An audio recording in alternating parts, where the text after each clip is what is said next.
There is a force so powerful that Albert Einstein allegedly called it the eighth wonder of the world. A force so mathematically relentless that it has quietly made more millionaires than every business idea, every lottery ticket, and every hot stock tip in human history combined.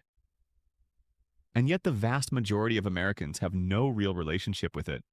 They have heard the word, they have nodded at the concept, but they have never truly felt it, never truly understood what it means for their own life, their own future, their own freedom.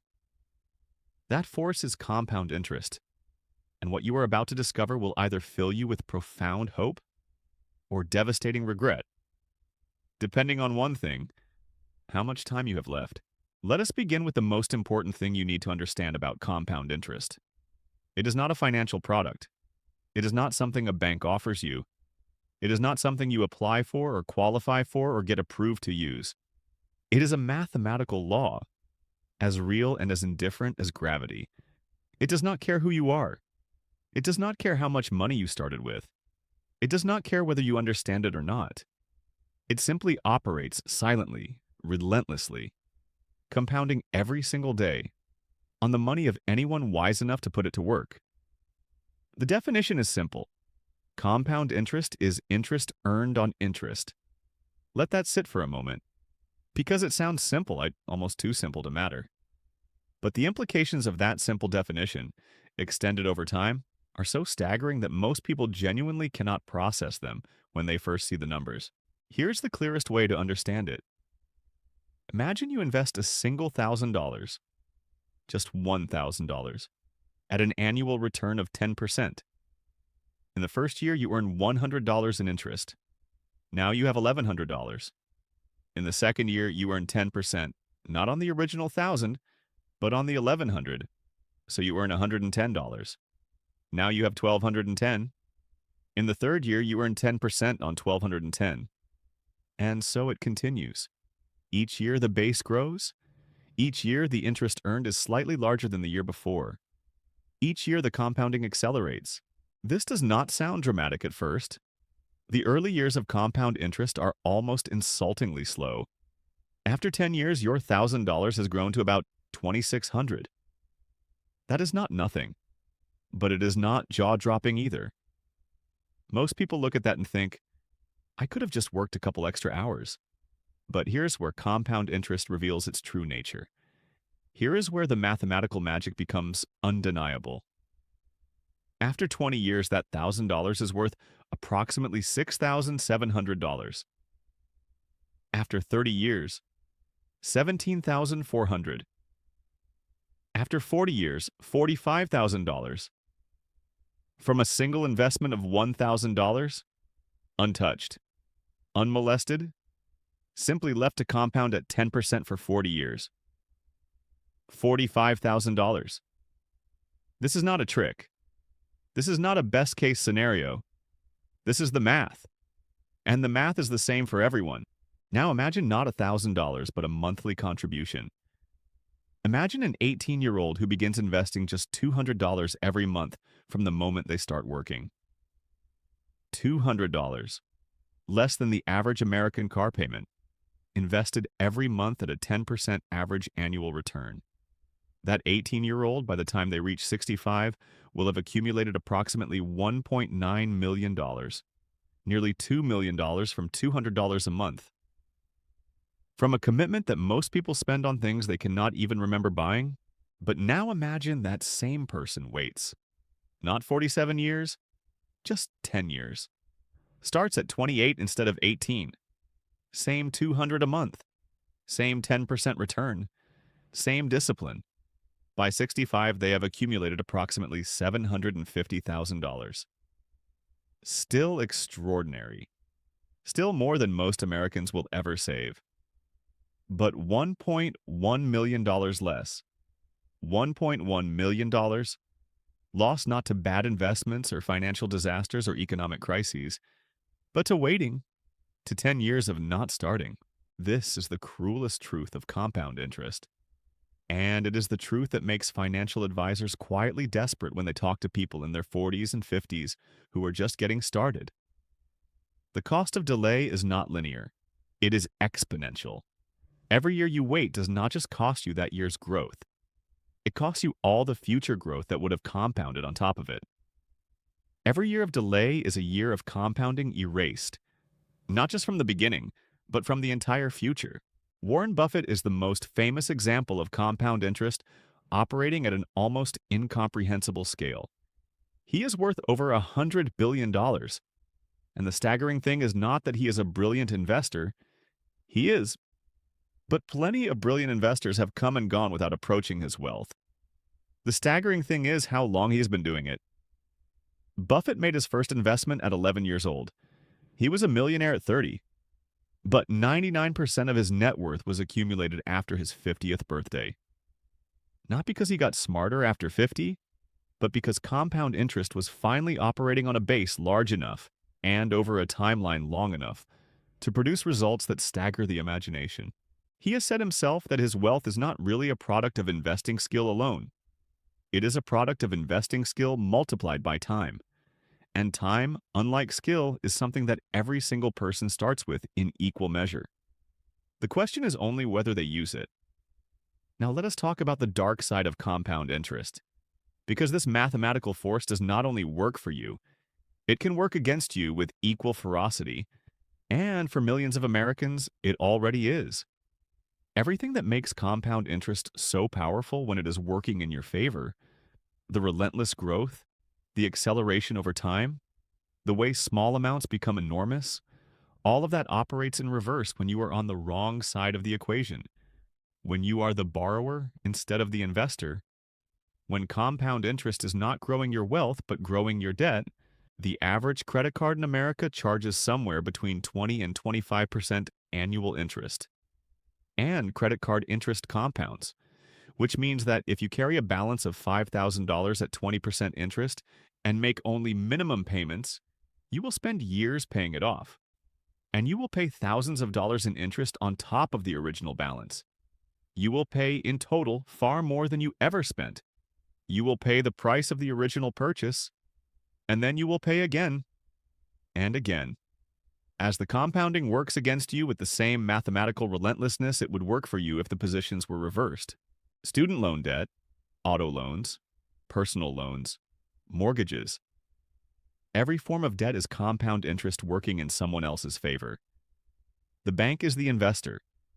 You are the asset generating their compounding return. Understanding this does not mean all debt is evil or that borrowing is always wrong. A mortgage on an appreciating asset can be a powerful wealth-building tool.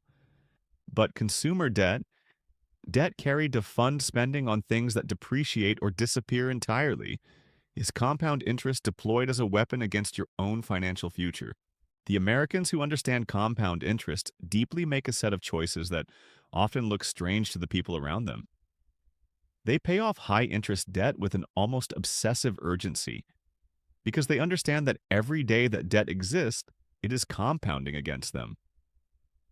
They start investing early even when the amounts feel embarrassingly small, because they understand that time is the irreplaceable ingredient, and small amounts compounding over decades become extraordinary sums. They resist lifestyle inflation with unusual discipline, because they understand that money spent cannot compound. These behaviors do not look glamorous. They look boring. They look like deprivation to people operating on a shorter time horizon. But to someone who truly feels the mathematics of compounding, who has internalized the numbers and the timelines and the staggering difference between starting at 25 and starting at 35, these choices do not feel like sacrifice. They feel like the most rational thing in the world. Let us talk about the rule of 72, because this is one of the most useful and most underappreciated tools in all of personal finance. And it makes compound interest viscerally, immediately understandable in a way that long tables of numbers cannot. The rule of 72 is simple. Divide 72 by your annual interest rate or investment return, and the result is approximately how many years it will take for your money to double. At 6%, your money doubles every 12 years. At 8%, every 9 years. At 10%, every 7.2 years. At 12%, every 6 years. Now think about what that means for someone who starts investing at 25 with $10,000 and earns an average of 10% annually. By 32, they have 20,000. By 39, 40,000. By 46, 80,000. By 53, 160,000. By 60, 320,000. By 65, approximately $512,000. From an initial investment of $10,000, never touched, never added to, simply doubled every 7 years by the relentless mathematics of compounding. And if that same person adds to it consistently, if they keep investing throughout those decades, the numbers become almost surreal. This is why financial experts talk about the concept of critical mass in investing. The point at which your investment portfolio is large enough that its annual growth exceeds what you could ever contribute through working. The point at which money is making more money than you can earn. This is the threshold that transforms the nature of financial life. It is the line between working for money and money working for you. And compound interest is the only vehicle that gets you across it. But here is what almost no one tells you about reaching that threshold. The path to it is deeply, profoundly unexciting. It requires years, sometimes decades, of investing consistently while seeing returns that feel almost laughably small relative to the eventual outcome. The first 10 years of a compound interest journey are genuinely unremarkable. The numbers grow, but slowly. The graph is barely distinguishable from a straight line. And in those early years, doubt creeps in. The feeling that this is not working, that the sacrifices being made are not worth the modest growth being achieved. This is the valley of financial despair that most people never cross. They start, they invest for a few years, they see modest returns, they get discouraged, they stop. They redirect the money to something that delivers more immediate gratification. And in doing so, they abandon the journey at precisely the moment they are closest to the inflection point. The point where the curve begins to steepen, where the compounding begins to visibly accelerate, where the numbers start to feel impossible. The people who reach financial freedom are not necessarily the smartest or the highest earners. They are the ones who stayed, who kept investing through the boring years, who trusted the mathematics when the visual evidence was unimpressive, who understood that the graph of compound interest does not look like success for a long time, and then all at once it looks like nothing else. There is a profound metaphor for this in nature. A bamboo plant, after it is planted, shows almost no visible growth for its first 4 years. The farmer waters it, tends it, protects it, and sees almost nothing. Observers might think the farmer is foolish, that nothing is happening. But beneath the surface, the bamboo is developing an extraordinary root system, a foundation so deep and wide that when growth finally begins in the 5th year, the bamboo shoots up 90 feet in just 6 weeks. Compound interest is the bamboo of finance.